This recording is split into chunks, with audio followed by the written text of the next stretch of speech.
Hello, my name is Josh with Valken Sports. You may also know me as the most interesting man in Airsoft, and today we're going to do the video tutorial for the installation of the V12 Valken Airsoft engine.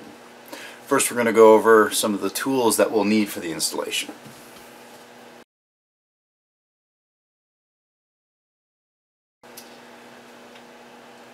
First up is a standard Phillips head screwdriver. This is for installing the motor grip on the engine. Next is a longer Phillips head screwdriver. I like one between 7-8 inch long driver for installing the buffer tube assembly for the screw in the bottom of the buffer tube. Next is a jeweler's Phillips head screwdriver. This is for installing the mag release. You might also need a 1.5 2mm Allen if you have a particular mag release that needs an Allen, or if it installs like a real AR, you don't need a tool at all. An O-ring tool, or pick. This is for installing the optional upgraded nub and bucking. Another helpful tool is a 1/4 inch punch. This is for pushing the body pins on the AEG lower and makes it just easier for installation. Some other items will be 100% pure silicone grease. This is also for installing the optional upgraded nub. And number 11 O-ring. This is for the hop-up unit inner barrel assembly. We'll get to that one later. And a LiPo battery. We recommend using with the V12 a 7.4 250 to 200 milliamp battery. This is the power of the fire control unit in the V12. Let's take an inventory of what is included with your V12. Obviously we have here the engine, a QD slip fitting for the air inlet, an upgraded bucking, and the upgraded nub for the bucking. The bucking is optional if you have or prefer your own brand or durometer. We just include this for some of the heavier weight BBs you may want to shoot with the V12 engine, so it's completely optional.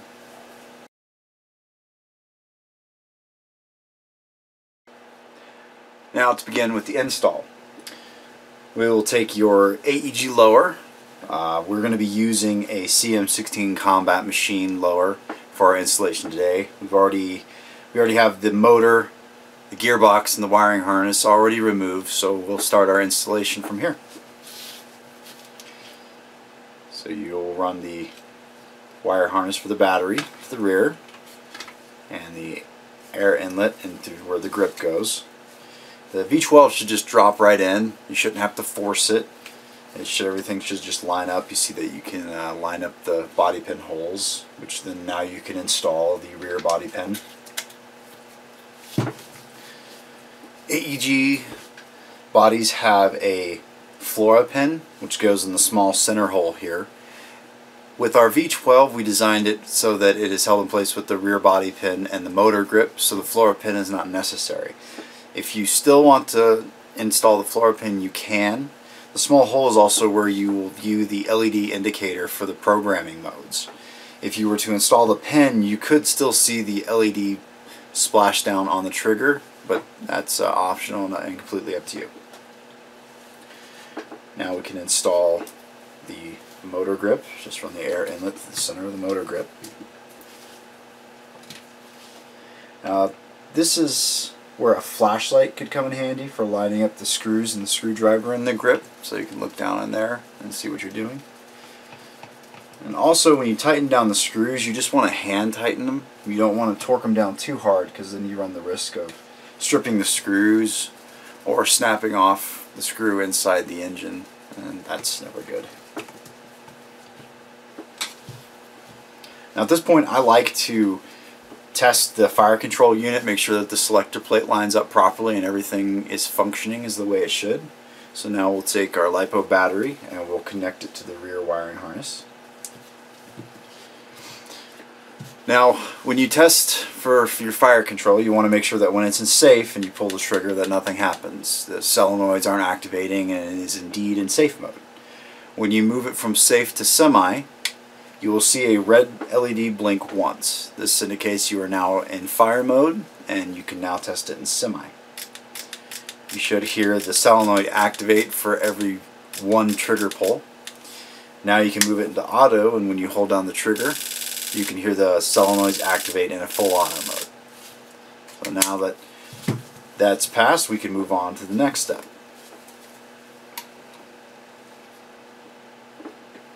You can install the buffer tube plate or sling plate if you have one. And you can thread your wire harness through the buffer tube. This is where your longer Phillips comes into play, and also another point where a flashlight can come in handy for lining up that screw.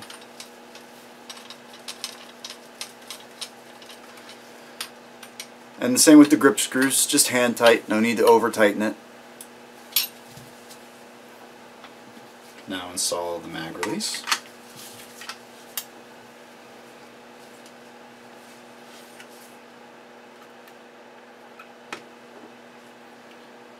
Using our small jeweler's screwdriver.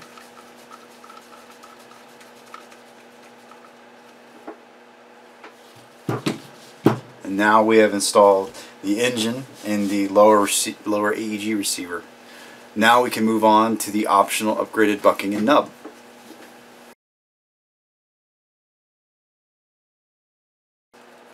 Okay, now we are on to the installation of the optional upgraded bucking and nub. So we'll have your stock hop-up unit, inner barrel,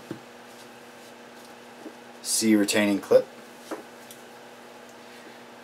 upgraded bucking, upgraded nub, the number 11 O-ring we mentioned earlier, our 100% pure silicone grease, and our O-ring tool, or pick. You can also use a small flathead jeweler's screwdriver, but I prefer to use a pick just because it's a little bit easier to use when installing the nub.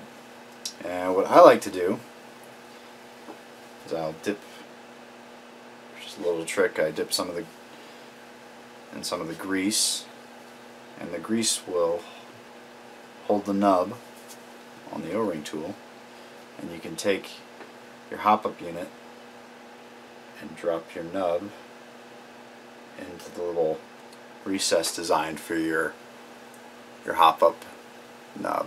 So you can see in there it's all flush installed. And you can install your bucking onto your inner barrel, slide the ridge into the groove, make sure that it's fully seated and it's on there properly. Now with the ridge here, this is the bottom of your hop-up, this is the bottom of the barrel, and you can slide it in. Slide in your barrel bushing. You take your C-clip, and with a little bit of pressure, you should be able to just push the inner barrel in, and you should hear a solid 2 clicks of the C-clip securing the inner barrel. Now you can take your number 11 O-ring and slide it over your inner barrel all the way down to the hop-up unit. Essentially what this does is acts as a spacer for when you reassemble the upper and the lower, that it presses firmly up against the engine and you don't get any forward and back movement. This will increase your efficiency, your shot consistency, and raise your FPS slightly, just overall making it a little bit more stable inside the AEG body.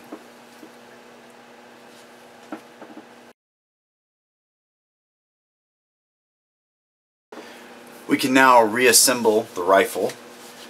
So we'll take our upper and our inner barrel hop-up assembly and install that back into the upper. Use our 1/4 inch punch for the body pin. Now you can slide on the upper.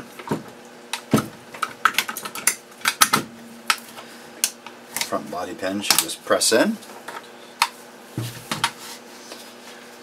We can now install our slip QD fitting.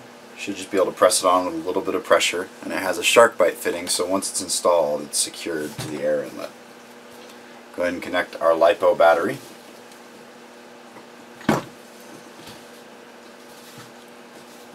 And for our air source today, we're going to be using a Valken Tactical 68 4500 HPA tank with a Ninja SLP V2 Pro regulator. This helps step down the pressure from the HPA tank into the second stage regulator and helps with shot consistency and efficiency. For our second stage regulator, we're going to be using a Valken Build-A-Rig. We'll just go ahead and get it all hooked up. Now the V12 operating pressure is between 80 and 120 psi. I typically like to keep mine at about 100 psi just so that I can get a good balance between consistency and air volume. So go ahead and connect the system. Just ensure that none of your fittings are leaking and you have a good air seal. And we can go ahead and switch it to semi.